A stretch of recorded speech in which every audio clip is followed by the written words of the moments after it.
Bismillahirrahmanirrahim. Assalamualaikum warahmatullahi wabarakatuh.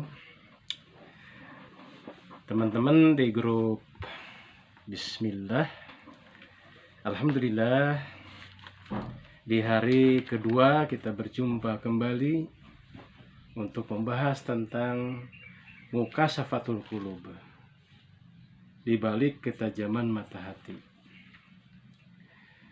Manusia memiliki 4 komponen utama dalam kehidupannya. Pertama, akal. Kedua, hati. Ketiga, jasad. Keempatnya, sosial.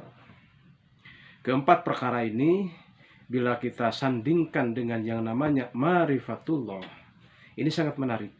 Kenapa? Karena gini, bila seseorang ingin bermakrifat kepada Allah Subhanahu wa Ta'ala, maka akalnya harus berfungsi. Akalnya harus berpikir, melihat tanda-tanda kebesaran Allah Subhanahu wa Ta'ala yang ada pada makhluknya. Dan dia pun bisa mengenal Allah melalui firman-Nya, dan ini menggunakan akal pikiran. Lalu meningkat lagi bila seseorang ingin mengenal Allah Subhanahu wa Ta'ala lebih lanjut, maka dia harus mengenal Allah melalui hatinya, yaitu dengan fitrah, dengan kekuatan hanif, dan kekuatan iman. Karena iman, fitrah, takwa, kehanifan itu ada dalam hati.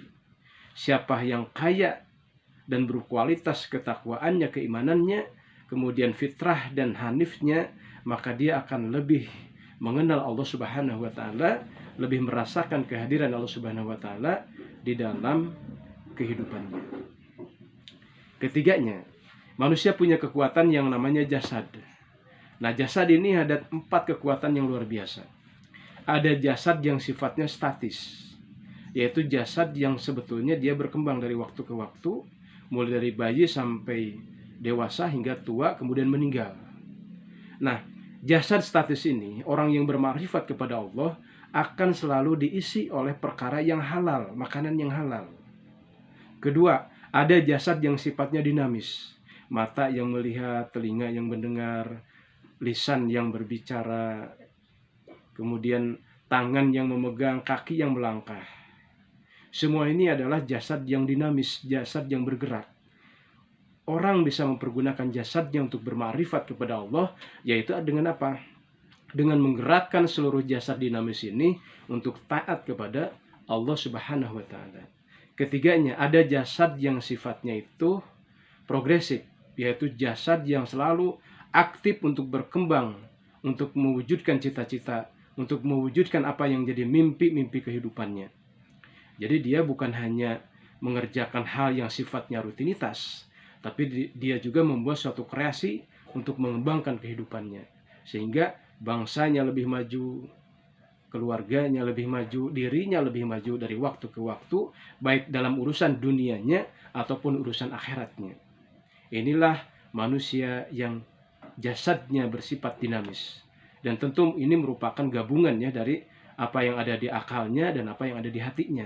Jasad dinamis. Yang keempatnya adalah jasad yang sifatnya eksistensialisme. Apa itu ya? Kita mengetahui bahwa manusia itu ada kalanya dia dilihat sebagai seorang anak.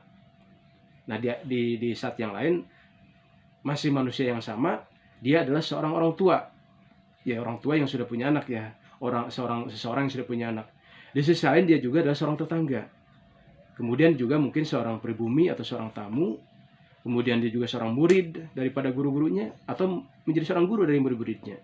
Inilah eksistensi manusia yang berbeda-beda, tetapi menyatu dalam dirinya. Ketika semua hal tadi diekspresikan dengan ketaatan kepada Allah Subhanahu wa Ta'ala, maka inilah yang disebut dengan jasad eksistensi, yang membedakannya antara dirinya dengan yang lain-lainnya, dengan makhluk-makhluk yang lainnya, atau dengan diri-diri yang sifatnya tidak menunjukkan karakternya. Seperti itu.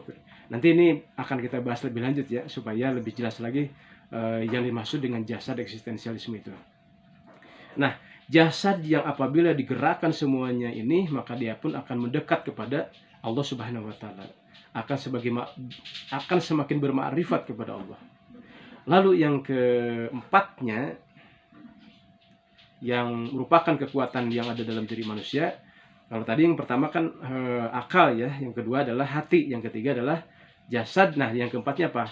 Yang keempatnya adalah terkait dengan sosialnya. Ini hampir sama dengan eksistensinya, tetapi ada perbedaan sedikit. Sosial itu artinya adalah pertama berkaitan dengan sejarah. Seorang pribadi, jati dirinya adalah dengan siapa jiwanya mengkaitkan dengan sejarahnya. Seorang komunis akan mengkaitkan diri dengan sejarah komunis. Nah, kita sebagai orang-orang beriman, wajar kalau punya ikatan dengan sejarah para nabi, dengan sejarah para ulama, dengan sejarah para sahabat, dengan sejarah para pahlawan Islam. Karena jati diri seorang muslim. Inilah yang dimaksud dengan poin pertama daripada sosial. Yang kedua, sosial ini berkaitan dengan pergaulan. Seorang mukmin akan bergaul dia dengan orang-orang yang beriman, akan bergaul dia dengan orang-orang yang soleh, dan akan bergaul dengan orang-orang yang ahli ilmu serta ahli ibadah, dan ahli zikir serta ahli tazkiyatun nufus, yaitu orang-orang yang senantiasa membersihkan jiwanya. Ini yang kedua. Yang ketiganya, orang-orang yang bermarifat kepada Allah Subhanahu wa taala ketika dia mempergunakan sisi sosialnya, dia akan menjadi orang yang tampil di tengah masyarakat sebagai orang yang paling bermanfaat. Bagaimana caranya? Banyak langkah-langkahnya untuk seperti itu.